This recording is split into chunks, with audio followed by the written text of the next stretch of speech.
हरे कृष्णा। मेरा नाम परश्रय दास है। उम, लोग मुझे पवन खिलवानी के नाम से भी जानते हैं। तो आज मैंने सोशल मीडिया में एक पोस्ट देखे बहुत सारे, एक डिबेट देखी एक्चुअली, डज़ गॉड एक्सिस्ट? जो कि जावेद साहब और ये मुफ्ती शमील नदवी साहब के बीच थी। तो चूँकि मैं भी सनातन धर्म को मानने वाला हूँ और international society for Krishna consciousness से एसोसिएट करता हूँ और जो कि गौड़िया वैष्णविज़्म पे आधारित है। तो मैं भी जब अपने ऑर्गेनाइज़ेशन के प्रचार-प्रसार कार्य में लगता हूँ, तो मुझे भी ऐसे जैसे टॉपिक से डील करना पड़ता है कि डज़ गॉड एक्सिस्ट? तो मुझे लगा कि मुझे भी इस डिबेट को देखना चाहिए, जिससे शायद मुझे भी कुछ 2-4 ऐसे पॉइंट्स सीखने को मिलेंगे जो मेरे काम आएँ, क्योंकि इतने आलिम फाज़िल लोग हैं। तो मुझे लगा इसको मुझे देखना चाहिए। तो तकरीबन 2 घंटे की डिबेट है, तो मैंने वो यूट्यूब पे देखी। उसके बाद मैं उसके कमेंट सेक्शन पे गया। कमेंट सेक्शंस में मुझे कुछ थोड़ा-सा 2-4 ठो ऐसे कमेंट्स दिखे जो मुझे लगा कि शायद I don't know, may be हो सकता है प्रोपेगेंडा हो सकता है पेड कमेंट्स हो सकता हो कुछ भी हो, वो आप लोग डिसाइड करिएगा। तो मुझे लगा कि यार इस टॉपिक से मुझे बात करनी चाहिए, इस टॉपिक से रिलेटेड, क्योंकि अब जो मुफ्ती साहब जो हैं, वो चूँकि इस्लाम धर्म को मानने वाले हैं, तो उनने जो लॉजिक ऑफ आर्ग्यूमेंट्स भी दिए हैं, वो भी उसी दायरे के अंदर आए हैं।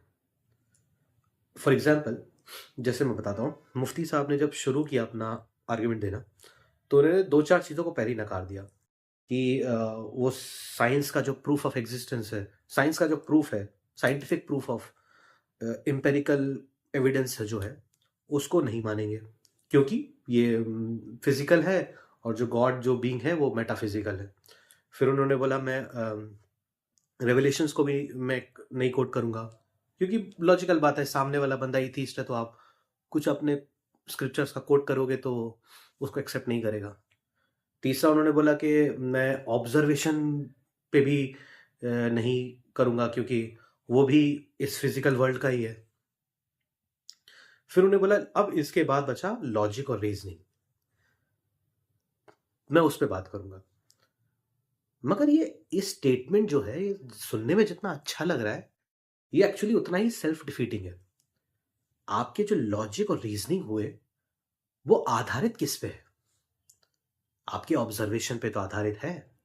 आपके जो अपने सेंस से परसीव कर रहे हो नॉलेज को, उसी पे तो आपके लॉजिक आधारित है। फॉर एग्ज़ाम्पल उन्होंने बोला मैं लॉजिक पे बात करूँगा। जैसे जो कि एकदम डेफिनिटिव है। उन्होंने एग्ज़ाम्पल दिया 2 + 2 = 4। अगर मैं पूछूँ 2 + 2 = 4, प्रूफ करो उसको, तो आप क्या बोलोगे? 2 + 2 4, इसको क्या प्रूफ करना है? 2 2 सेब रख लो, 2 सेब रख लो, 1 2 3 4, 4 सेब। ये तो ऑब्जर्वेशन है ना? तो 2 + 2 4 तो ऑब्जर्वेशन हुआ। आप कह रहे हो ऑब्जर्वेशन को नहीं मानेंगे। तो इसको बड़े आसानी से सामने वाला जो पार्टी थी रिफ्यूट कर सकती थी, नहीं की अलग बात है। फिर उन्होंने एक एग्ज़ाम्पल दिया, एनालॉजी दी, क्रिएशन इम्प्लाइज़ क्रिएटर वाली, कि आप मान लो एक आइलैंड पे जा रहे हो और आइलैंड पे किसी भी ह्यूमन ने कदम नहीं रखा और आप पहली बार आए हो वहाँ पे, आपने एक बॉल देखी, पिंक कलर की बॉल, और सोचा कि उसने किसी ने तो वो बॉल का एक्जिस्टेंस होगा, किसी ने बॉल को वहाँ पे रखा होगा। तो आपने फिर इसको ऐसे एनालॉजी को और एक्सपेंड किया कि आप और एक्सपेंड करते जाओ। बॉल ने एक यूनिवर्स का फॉर्म ले लिया, लेकिन बेसिक क्वेश्चंस तो वही रहे कि ये यहाँ पे कैसे आई? तो इस और लॉजिक को सामने वाला बंदा बड़े आराम से ये कह के रिफ्यूट कर सकता था कि सर, आपने जो अभी पहले एनालॉजी दी, उसमें आपका एग्जिस्टेंस और बॉल का एग्जिस्टेंस इंडिपेंडेंट है। आप बॉल को एज़ अ ऑब्जर्वर देख रहे हो। एक फ्रेमवर्क में आप बाहर हो, आप बॉल को एज़ अ ऑब्जर्वर देख रहे हो। दूसरी एनालॉजी में आपका और बॉल का, अर्थात यूनिवर्स का एग्ज़िस्टेंस इंटरट्वाइन्ड है। आप एग्जिस्ट कर पा रहे हो क्योंकि यूनिवर्स एग्जिस्ट कर पा रहा है, इसलिए ये लॉजिक और ये लॉजिक को आप कंपेयर नहीं कर सकते हो। सामने वाला बंदा ये कह के रिफ्यूट कर सकता था, नहीं किया वो अलग बात है, और इससे बेटर आर्गुमेंट दिया जा सकता था, फाइन ट्यूनिंग का आर्गुमेंट दिया जा सकता था, जो कि एक्चुअली बहुत इंटेलिजेंट है इस आर्गुमेंट के कंपैरिजन में। फिर उन्होंने एक इंटेलिजेंट बीइंग बताया कि मतलब कॉज एंड इफेक्ट, मतलब आप बार बार एक एक का कॉज है, उसका इफेक्ट है, इफेक्ट का कॉज है, कॉज का इफेक्ट है। मुझे मैं तो एक्चुअली कोट कर सकता हूँ, आप नहीं कोट कर सकते। ब्रह्म संहिता में एक आता है श्लोक ये, ईश्वर परम कृष्ण सच्चिदानंद विग्रह अनादिर आदिर गोविंदम सर्व कारण कारणम। अनादिर मतलब जिसका कोई बिगनिंग नहीं, आदि मतलब जिससे सब शुरू हुआ, सर्व कारण कारणम, cause of the all causes. तो उसमें आप जैसे नेसेसरी बीइंग के बारे में बता रहे थे कि वो इंडिपेंडेंट है, एटर्नल है, और ऑल पावरफुल है, ऑल नॉलेजेबल है। तो सामने वाला बंदा कह सकता है कि सर आपने जब से बोला कि आप उसको ऑब्जर्वेशन से नहीं देख सकते, इससे नहीं देख सकते, इससे नहीं देख सकते, तो ये बताइए वो बंदा जो ऑल पावरफुल है, वो अपने आप को एक्सपीरियंस नहीं करवा सकता क्या? अब अगर नहीं करवा सकता तो इसका मतलब वो ऑल पावरफुल नहीं है। करवा सकता है, फिर यहाँ पे बड़ा अच्छा आर्ग्यूमेंट दिया जा सकता था कि इसीलिए स्क्रिप्चर्स है, उसने दिया हुआ है रेवलेशंस, इसलिए 3 प्रमाण हुए, शब्द प्रमाण, अनुमान प्रमाण, प्रत्यक्ष प्रमाण। प्रत्यक्ष में जो अपनी आंखों के सामने देख रहा हूं, ऑब्जर्वेशन को, वो फॉल्टी है क्योंकि सेंसेस फॉल्टी है। अनुमान प्रमाण, वो भी मैं सेंसेस से परसीव कर रहा हूं, वो भी एक लेवल पे फॉल्टी है। शब्द प्रमाण, जो कि एक जो रिवील्ड स्क्रिप्चर्स है उससे मेरे को नॉलेज मिल रही है।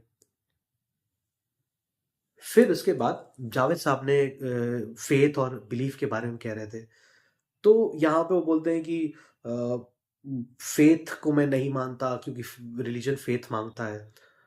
ऐसा नहीं है, फेथ जो है, फेथ टर्म जो है, वो सिर्फ रिलीजन के लिए नहीं, वो दुनिया के किसी भी काम के लिए एक बेसिक अमाउंट ऑफ फेथ चाहिए ही चाहिए।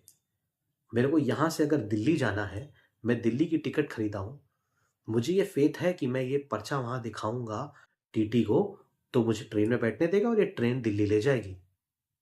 कुछ भी आउटकम निकल सकता है इस सिचुएशन का, लेकिन नहीं, एक बेसिक फेथ है।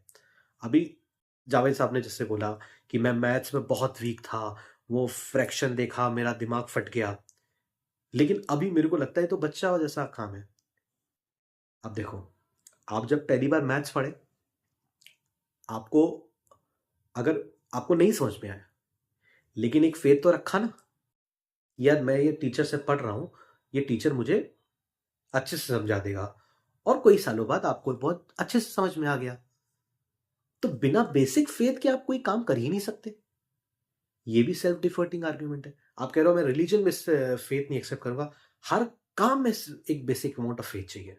फिर वो जावेद साहब यहाँ पे प्रॉब्लम ऑफ इविल को लेके आते हैं कि गाजा में इतने सारे बच्चे मरे, बहुत सारे ऐसे एग्जांपल्स हैं, लेकिन मुझे हो सकता है शायद दोनों पार्टी मुस्लिम्स हो तो वो गाजा का एग्जांपल दे रही होंगी, कोई और होता तो शायद वो बांग्लादेश या पाकिस्तान या हिंदुस्तान या अमेरिका का एग्जांपल भी देता। तो उन्होंने बोला कि इतने सारे मासूम बच्चों का कत्ल हुआ, तो उन्होंने प्रॉब्लम ऑफ इविल को लेके आए कि God is evil, hence God does not exist. तो इसको ये कह के रिफ्यूट किया जा सकता था कि यार ये देखो, दो अलग स्टेटमेंट हैं, God is evil, God does not exist, इन दोनों का आपस में कोई रिलेशन नहीं है।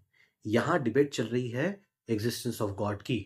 God is evil, God is good, ये लेटर स्टेज में हम लोग बात कर सकते हैं, पहले एग्जिस्टेंस ऑफ गॉड की बात करिए। लेकिन ऐसा रिफ्यूट नहीं किया गया, कोई बात नहीं। उन्होंने ये करके रिफ्यूट किया कि गॉड जो है वो ओमनी प्रेजेंट है, और ऑल पावरफुल है, ऑल वाइज हैं, ऑल नॉलेजेबल है। तो उन्होंने बोला कि आपको नहीं पता, लेकिन ये जो बच्चा मरा है उसको भगवान गॉड जो है वो ऐसा रिकम्पेंसेट करेंगे, आपके तस्वुर से बाहर होगा। ये इतना फॉल्टी आर्ग्यूमेंट है, इतना फॉल्टी आर्ग्यूमेंट है। आप सोचो, एग्जाम्पल देते हैं, उन्होंने बोला टेस्ट है, ठीक है, और एग्जामिनर एमसीक्यू में गलत ऑप्शन देता है, और गलत ऑप्शन देता है, इसका मतलब एग्जामिनर गलत नहीं है, यहां तक ठीक है। मैं एग्जामिनेशन में हॉल में आया, मैंने गलत सलत आंसर टिक किया। जैसा भी किया, मैं उस टेस्ट का मुझे रिजल्ट मिल जाएगा।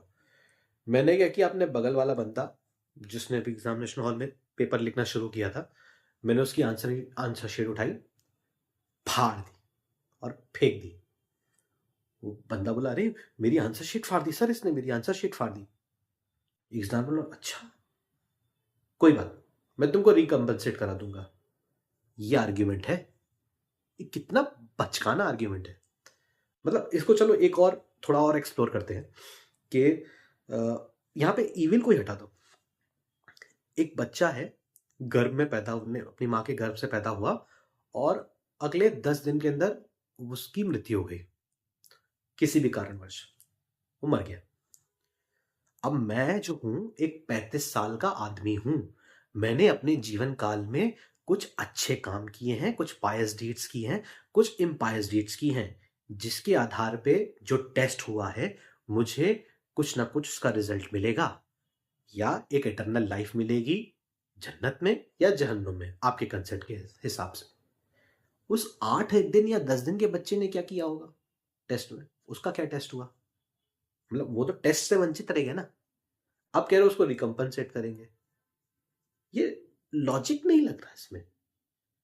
और इसको चलो और अच्छे से एक्सप्लेन करते हैं, इसको एक्सप्लोर करते हैं कि जैसे एक बच्चा है, वो एक गरीब खानदान में पैदा हुआ, और एक बच्चा एकदम अंबानी के खानदान में पैदा हुआ, एक बच्चा एकदम स्वस्थ पैदा हो रहा है, एकदम एकदम एक दूसरा बच्चा एकदम रोगी पैदा हो रहा है। इसका क्या कारण है? आप ऐसे कंसेप्ट्स को इब्राहिमिक रिलीजन्स में एक्सप्लेन नहीं कर सकते। इसके लिए आपको कंसेप्ट ऑफ रीइंकार्नेशन चाहिए, बिना उसके आप इसको एक्सप्लेन नहीं कर सकते। इसको चलो एक और तरीके से भी एक्सप्लेन करते हैं कि आपने बोला कि जो नेसेसरी बीइंग है वो एटर्नल है, ठीक है, और आप जो अब ये जीवन काल के बाद आपको जो रिजल्ट मिलेगा इस टेस्ट का, वो भी एक एटर्नल रिजल्ट है, या तो पैराडाइज में जाएंगे या हेल में जाएंगे एटर्निटी के लिए, ठीक है, ये आपके बिलीफ है। तो आप ये बताइए कि जो इंसान का जीवन काल है 50 साल, 60 साल, 100 साल ज़्यादा से ज़्यादा, तो 100 साल को अगर आप एटर्निटी से कंपेयर करोगे तो हो सकता हो शायद एक सेकंड भी नहीं हो, एक मोमेंट से भी कम समय।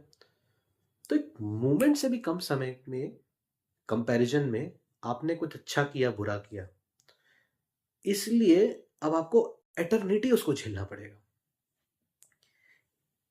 इस पॉइंट पे आप ऑल मर्सीफुल गॉड को कैसे एक्सप्लेन कर सकते हो? आप उसको एक्सप्लेन ही नहीं कर पाओगे, ये बैठ ही नहीं रहा उस फ्रेमवर्क में।